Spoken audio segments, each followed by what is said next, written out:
Subchapter 3.8. Several Ruzla Darshok pirates noticed the lift descending from the upper levels, attached to its track, external on the high wall. They had been informed of the security breach and subsequent hallway battles.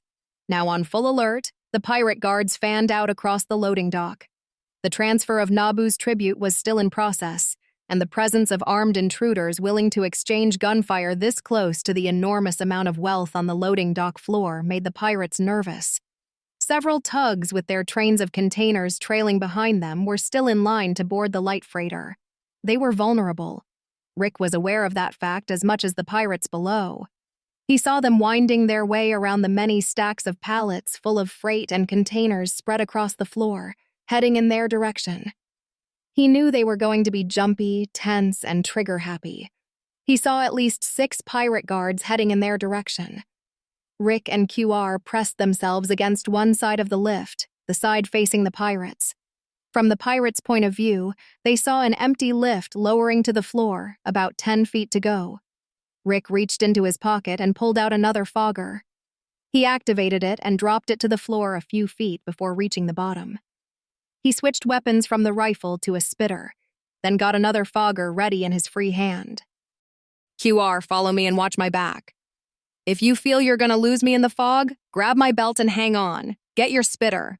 Hold it up, ready. Right behind you. QR was unable to hide the nervous tremble in his voice. The first fogger spewed a cloud of smoke as the lift reached the floor. Jump! Rick hopped over the metal safety railing and took off toward the exit to his right. He tossed the second fogger and got another. That side of the loading dock quickly filled with a thick fog, shrouding everything in the area. Shouts and curses filled the foggy air, along with the sounds of rapid, stomping boots. Someone fired their gun, which was answered with a volley of shots.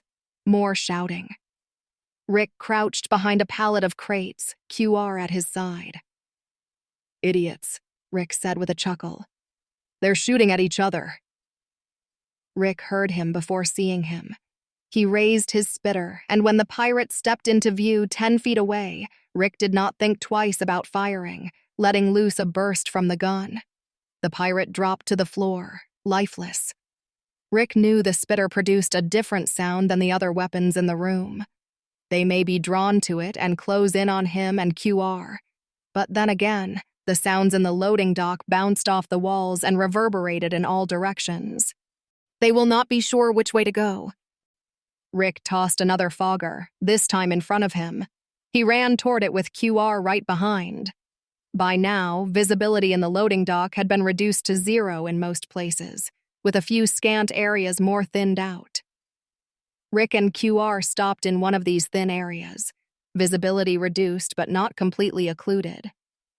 Rick looked for the exit he had in mind, but was momentarily lost. As he fought to regain his bearings, something else caught his eye. Not more than 10 feet away, a tug sat with its train of containers behind it, waiting its turn to advance. Rick stared at it for a second. He nudged QR. Hey, Q, check that out. Rick pointed at the tug. Yes, I see. Nobody's watching it if you're thinking what I'm thinking. Come on. In crouched positions, Rick and QR jogged over to the tug and jumped into the seats. These things run autonomously, Rick said, looking over the control panel. Can you take it over? QR was already on it, tapping and swiping his handheld. A schematic popped up on the screen. Easy, QR said. Though these tugs ran without drivers, they were constructed to be operated in either mode, with or without a driver. QR had no trouble switching modes. Try it now, QR said. Rick took the controls and swung the wheel to the right. The tug crept away from the other container trains at a snail's pace. Catherine quickened her stride. The loading dock was in sight, and no questions remained that she was close to her suspects. She did not need to access the stadium's transmissions to know where to go. A thick fog billowed from the dock's open side, and gunfire was heard inside. The IPS teams that had rendezvoused with Catherine now formed an aggregate force of 20 agents. Many had drawn their weapons. Catherine broke into a run, heading straight for the loading dock. She saw the pocket freighter at rest at the dock and the tug trains extending from its open rear doors. But the tugs were currently motionless. Dense fog covered most of the interior. She was unable to see through it, even in infrared. The fog was scattering the infrared end of the spectrum, telling her that the user had been throwing smart foggers. Something else told her that the user was Rick McCabe. Catherine motioned to the other agents to slow down, go easy. They were entering a hostile zone, and the probability of drawing fire was high. She and the agents stopped at the side of the docks and surveyed the area. The pocket freighter was visible at ground level, as were some of the tugs up on the dock, but beyond that, not much could be seen through the dense fog. Catherine spotted several figures running, guns raised. She also saw the markings on the freighter's side, the same insignia Rick had shown her on Aranay. Catherine turned to Soto at her side. "The Rusla Darshuk are here." Soto nodded. "That complicates things. We will not confront the—" Catherine cut herself off as a transmission came in. She listened for a moment and said, "Yes, understood. We will comply." "What is it?" "We've been ordered to stand down." "Stand down? Who gave the order?" "The local police." "Doesn't leave us much of a choice. What's our next move?" Catherine gave the turn of events some thought. Her superiors had instructed her to avoid incidents that would antagonize the Dukisi, even if it meant temporarily losing McCabe's trail. She will have to stand down, monitor the situation, and act only if the suspects manage to break out of the loading dock. He will run, and she will chase. She surmised that the Dukisi did not want IPS agents to encounter the pirates. They wanted to keep them separated. If the pirates were to capture McCabe and QR, that would complicate the matter, and she would have to engage in negotiations. "We will stand down and keep watch," Catherine said. No sooner than the words had left her mouth, Catherine felt a twinge pass through her. The impulse to march on the loading dock overwhelmed her, and that impulse shocked her. She was supposed to have more self-control than that. She winced, then understood. The program was not content to stand down. It pushed her, compelled her to move forward. It wanted McCabe. One side of her stood aghast at the power it held over her, while another became thrilled at the prospect that she was this close to capturing the suspects and taking them into custody. The Priority 1 program would shortly be removed from her nets almost as soon as it was installed. That thought alone was enough for her to spring into action. Catherine stared at the open loading dock and the fog that continued to roll out, keeping her eyes on it as she spoke. "Soto, take the agents and fall back."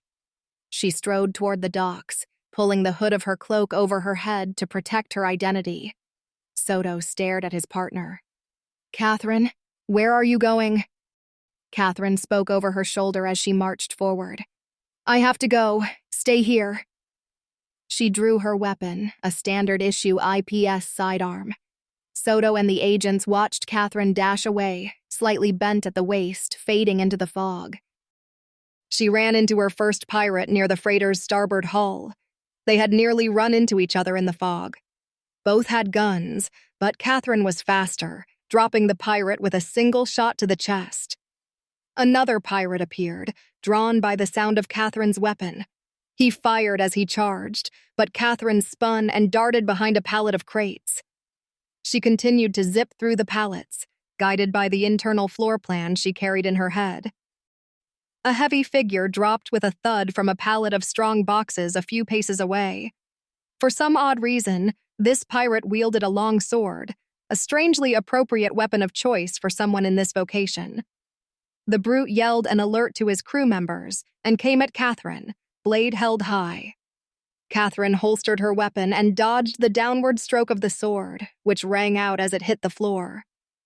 In movements too fast for the eye to catch, Catherine grabbed the pirate's arm, leaped up and sideways, ran her feet along the side of a nearby pallet, swung over, wrapped her legs around the pirate's head, and slammed him to the floor. The pirate's shout brought more Rusla Darshuk running in Catherine's direction. Catherine ran, drew her gun, and fired more rounds as the pirates faded in through the fog. Rick and QR's tug trundled down the ramp leading to the city streets. By this time, Rick had shot 3 more pirates and tossed another fogger to hide their escape, all the while with one hand on the wheel. But he grew aggravated. "Is there any way to make this thing go faster?" Rick pressed the accelerator to the floor, but never got more than 3 miles an hour. QR checked the tug's schematic. "It's got a limiter.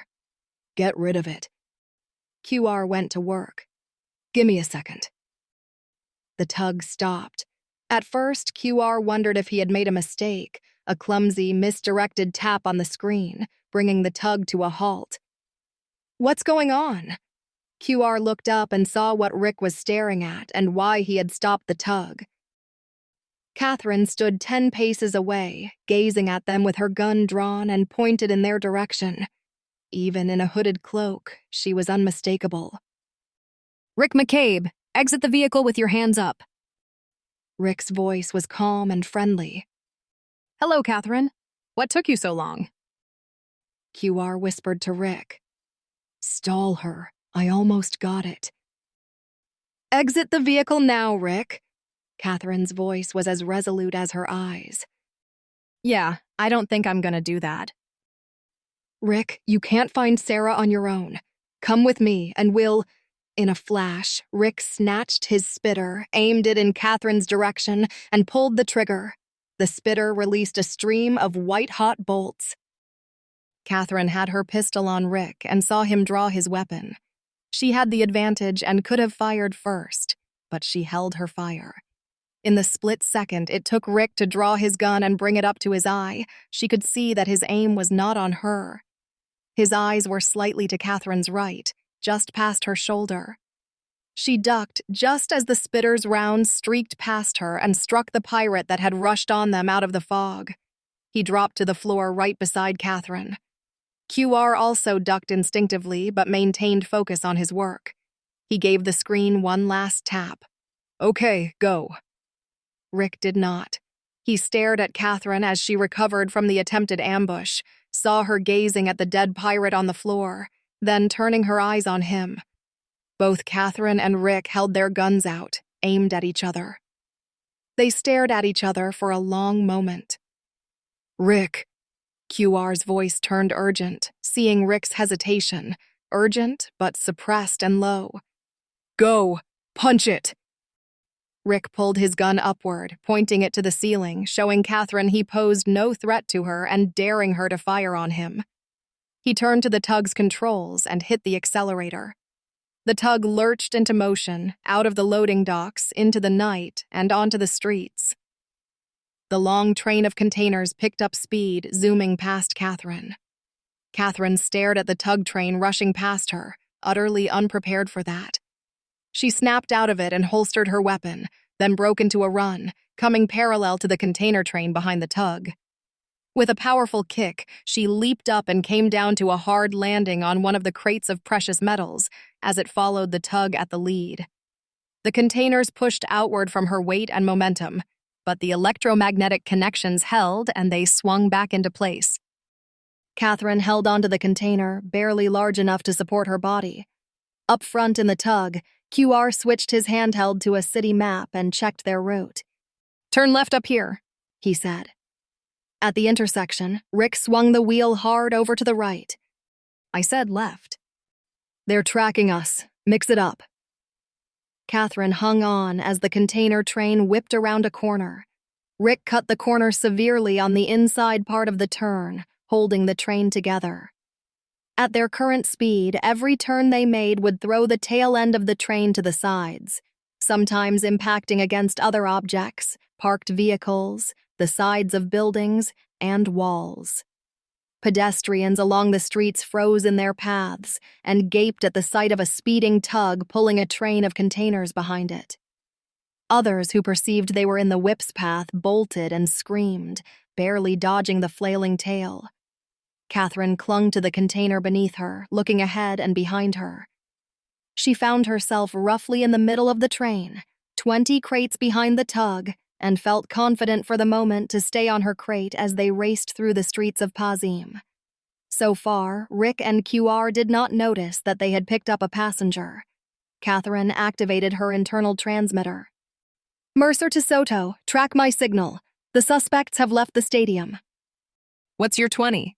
Soto said, asking Catherine her present location. "Engaged in pursuit with suspects. Track me." Rick took the next corner, a hard left, too fast. When the tail flew into a stone retaining wall, several canisters at the end broke free from their magneto-attractor connections and scattered across the road. One canister's lid cracked open, spilling its contents. Shimmering gold and silver platelets and bars fanned out across the street before the eyes of stunned pedestrians. A handful of precious metals slid to a stop at a shopper's feet at the curb. He reached down, took one in his hand, and gazed at it. The man shouted, and the people swarmed over the street, scooping up as much metal as they could stuff into their pockets. QR heard the crash behind them and looked over his shoulder. He saw the figure clinging to one of the canisters not far away. "Hey, Rick, we picked up a hitchhiker." Rick glanced back. "It's her. She doesn't know when to quit." Most machines don't. Catherine held on and thought about her next move. She considered jumping from one crate to the next, but a better plan came. She could feel the digital nature of the canisters, the tug, the whole system under the palm of her hand. As they raced down the street, Catherine placed her hand on the crate under her, reached out and connected with it, following the trace up the chain to the tug at the front. Rick bore left at a fork in the road, now closing in on the spaceport where AC-Doocy was housed in one of the hillside hangars. But Catherine's presence was a source of increasing concern. What were they to do with her when they reached the hangar? As Rick contemplated his next move, the tug shut down. "Hey, what's going on?" Rick said, punching the console in frustration. "We lost power." "No kidding." With the power cut off, the tug and its train coasted to a stop. The same thought hit Rick and QR at the same moment. They looked back at Catherine. Rick kept his voice calm. "Okay, at first I thought she was kinda cute, but now she's getting on my nerves." Maintaining her connection, Catherine slid off the container. In one quick move, she drew her gun at her right hip, switched it to her left hand, and held her connection to the containers with her right. She kept her gun pointed down to the road and walked alongside to the left of the train, the fingertips of her right hand trailing along the containers as she passed them, keeping her eyes on her quarry sitting in the tug not far away. "She's plugged in," QR said. He went to his handheld and tapped away at a furious pace. "Can you break her?" Rick did not like the gun in Catherine's hand or the look on her face. "I'm trying." Catherine closed in, now 5 crates away, then stopped. "Rick McCabe, exit the vehicle at once." "I thought we talked about this," Rick said, looking back at her. At least he had one point, thought Catherine. Endless repetition was meaningless. He was not going to exit. All she had to do was keep him in place until Soto arrived with reinforcements. Rick would then either choose to give up or engage in a gun battle against overwhelming opposition. He seemed to be a man reasonable enough to know when he was defeated and make the right decision. Just keep him talking. Catherine kept her voice to a businesslike tone. "We could do this the easy way or the hard way. Which is it going to be?" Keeping his eyes on Catherine, Rick lowered his voice. "QR?" "Almost got it. Wow, she's good." Rick had to stall her. Just keep her talking. He thought fast. "You know, I could have shot you back there." The two antagonists facing each other had the same thought. Stalling for time was an advantage to their side. "Yes, why didn't you?" "Between you and that pirate, I disliked him more." "Am I supposed to thank you for—" An eruption of pavement silenced Catherine and sent her staggering away from the container train. A large pirate gunship rose behind them over a nearby building and advanced, hovering thrusters ablaze along its underbelly. Rick had seen the ship in his peripheral vision, but as his attention was on Catherine, he was slow to react. The ship was very much a threat, easily twice the size of AC-Deucey, and well-armed, possessing 2 gun platforms at its bow, port, and starboard, in addition to larger gun turrets in front and along both sides of its hull. One of the gun crews on a bow platform had fired a burst of automatic rounds that dug up the street in a row beside the train, close to but not hitting it. Now that Catherine had been knocked away from the container train, she lost contact with the tug, allowing Rick to retake control. "Back in business," Rick shouted, powering up the tug. Rick hit the accelerator, and the tug train surged forward. The pirates answered with another peppering from the gunship, hitting the pavement and scattering fragments in all directions. They were firing warning shots and were unprepared to target the figures on the tug, unwilling to risk hitting the cache of wealth inside the crates. Catherine holstered her gun and jumped on again before the tug could regain full speed. She hung on to the container as before, but this time she did not attempt to take control of the tug's systems. The arrival of the pirates' gunship represented a new and greater threat to her than Rick, and a moving target was harder to hit than a standing one. As soon as the tug took off, Rick twisted it into a series of serpentine movements, weaving across the road, jinking the tug and train just as he had done with AC-Deucey. Several containers at the end of the train broke connection by the sheer centrifugal force of the whipping movements and were sent sliding and tumbling to the roadside one by one. Rick glanced over his shoulder and saw Catherine in her previous position on the container, the gunship following some 50 yards behind them and 30 feet up. She gripped the sides of the container, digging her fingers in, fighting to hang on. The gun crews would fire on them sporadically, and Rick wondered how much longer he could keep this up before the pirates tired of warning shots and decided to shoot to kill. He had to act before they did. Rick considered the weapons in his possession. "QR, take the wheel. I have an idea."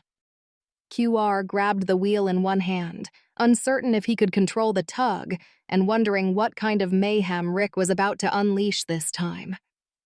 Rick pulled the grenade launcher from his shoulder, reached into his pocket, and grabbed a bone shaker. QR's eyes widened. "Oh, I don't think I like the looks of this." "Keep driving, the way I was doing, like a snake."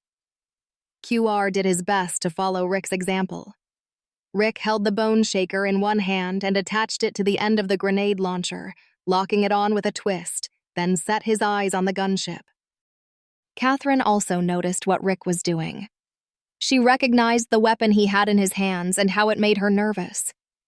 A P-280, commonly known as a bone shaker, had the unique ability to amplify its concussion wave upon detonation, making it particularly destructive and feared. Catherine wondered if perhaps she should be more concerned with what Rick was up to with that bone shaker than the hostile Rusla Darshuk behind her. Rick set the grenade launcher to ready and estimated the angle at which it should be placed, then fired it with a muffled whump. Catherine watched the bone shaker rise in the night air in a high arc, then drop down to the gunship, bouncing and becoming trapped in the bridge structure. She dropped to her belly onto the crate beneath her, bracing herself and wrapping her arms around the case. Rick took the wheel from QR. "Get ready." "What did you do?" QR did not need to wait for a reply. The bone shaker detonated, ripping the gunship apart. The initial blast lifted the craft upward and out, the amplified concussion wave shredding it into 3 large pieces and showering the area in a hailstorm of flaming debris. Rick, QR, and Catherine all felt the smallest fragments pelt their backs, but were fortunate not to have sustained severe injury. The massive concussion wave hammered the street below the ship, rupturing the pavement and making a morbid bed for the dismembered gunship to crash into its final place of rest. The magnified concussion wave nearly wiped the tug train off the road entirely, but Rick counted himself lucky that he was able to maintain control. The wave swept them down the street nearly a whole block before Rick brought them back into a straight line again. Rick looked back when he felt they had gained a safe distance. He saw the smoking remains of the pirate's ship and let out a breath of relief. Catherine's presence several containers back seemed like a distant hazard to him now, a small, yapping dog in comparison. But his relief was short-lived. From around the billowing plumes of smoke spewing from the wreckage, two small floaters banked around from either side, two-man crews in each, one driver and a gunner. They had been following the larger ship and kept back in reserve should they be needed. Both armed floaters opened fire as soon as they had cleared the smoke, this time making no effort to send warning signals. They were aiming to kill. By this time, Rick and QR had crossed the boundary of the spaceport and were streaking across the tarmac, racing for the hangars dug into the side of the hills straight ahead. Rick threw the grenade launcher over his shoulder and searched for an adequate weapon for these annoying floaters. He saw Catherine drawing her pistol and firing a few ineffective shots at the pirates, who trailed them a couple of 100 feet back. The floaters and the tug train were zigzagging too much to make that weapon effective. Rick turned to QR. QR, take the wheel again. QR, wheel in hands once more, wondered what Rick was scheming now. Rick found the right gun for the job and pulled it from his shoulder, 2 guns, in fact. He held one of the rifles and shouted, "Catherine!" Catherine heard him and looked up at Rick in the tug. "Catch!" Rick tossed the rifle to Catherine, who had to lunge to catch it, almost losing her balance off the container. She pulled herself up, gun in hand. It was a high-powered energy weapon, automatic. Rick had another and called to her again, getting her attention, pointing at the floater to their right. He raised the gun to his eye and aimed at the floater to their left. Catherine got his message and fired on the floater to the right. In perfect synchronicity, Rick and Catherine tore the floaters apart with a savage volley of red-hot bolts, the automatic fire chewing the crafts to bits and sending their crews tumbling and spinning to the tarmac. Rick and Catherine ceased fire and surveyed the results of the conflict, now at ease that there were no more threats in the area. Catherine shouldered the rifle Rick had given her. She had no intention of tossing it back to him. The tug train had now been reduced to 10 containers, and the rest of Nabu's wealth was scattered along the streets of Pazim. Rick saw that the hangars were very near. His concerns turned back to the android clinging to the container train behind him. "Gimme the wheel," Rick said. "She'll try to take over the tug again. Do something. Block her." "Right." QR went to work on his handheld and the tug's screen. Rick aimed for the hangar where the deuce was stored and pressed the accelerator to its limit. As predicted, Catherine placed her fingers down on the container and reached out to the tug. She frowned. Someone was blocking her. She looked at QR, Rick's partner, and smiled. "Of course." "A Eubinian." "Who else?" Catherine rose to her feet with care and great balance. She was presently on the 8th container back from the tug. She pushed off, leaped to the next container, held there a moment to set herself, then pushed off again, landing on the next one. Rick saw her. QR. QR saw Catherine's new strategy and said, "Hold on." The tug entered the hangar at full speed. Rick steered the train toward AC Ducey in the rear of the hangar. Catherine jumped onto the next one, now just 5 containers back. She could see QR at work on something and knew she had to move faster. Rick's voice grew nervous. "QR." Catherine jumped again. She stood on number 4 and saw Rick glancing back at her. Rick gripped his pistol but did not want to use it. "Ah, here it is." QR tapped the screen just as Catherine pushed off the crate. The dynamic attractor between containers 3 and 4 switched off like a light, separating the train at that point. The tug held on to crates 1, 2, and 3 as number 4 and the rest of the train fell back, slowing to a stop. Having jumped off a container that had just lost its forward momentum, Catherine felt her jump considerably less powerful than she had expected. She came down short of the next container ahead of her as her fingers swiped across the edge and then fell to the pavement. Rick and QR sped off. Rick spoke into his orals and transmitted right to AC Ducey's central computer. "AC Ducey, power up and lower ramp." They heard the engines kick on and hum with power. The ramp lowered. Catherine rolled to a stop, unharmed. She jumped to her feet and sprinted after the tug train. She saw the tug and the 3 cases behind it race up the ramp, coming to a sudden halt inside the ship, the last container at the train's tail protruding from the ramp. Rick and QR jumped off the tug when it impacted the bulkhead inside AC-Doocy. They raced to the cockpit and jumped in their seats, not paying much attention to the tug they had left behind. Rick took the controls of the ship. "Okay, lift off and hover. Take us out." AC-Doocy rose off the floor and swung around to the open hangar doors. Catherine raced toward the ship and saw an opening. A red light flashed on the cockpit's control panel. Rick scowled. "Something's jamming the ramp door. Take the controls and get the deuce out of here. I'll check it out." Rick jumped up and ran back. Outside, Catherine leapt up as the ship floated past. Inside, Rick saw the problem. The last container had never made it entirely inside the ship. The tail end of the train was now jamming the ramp door, preventing it from closing. But that was the least of their problems, Rick noticed. Catherine hung onto the last container, rising with the ship and heading out the hangar doors. Their eyes met. Rick froze, his face an expression of surprise and disbelief. They stared at each other before Catherine spoke first. "Rick McCabe, you are under arrest. Land this ship and surrender immediately." Rick snapped out of his paralysis. He went to a control panel on the side of the bulkhead and lowered the ramp door a fraction, releasing pressure on the container.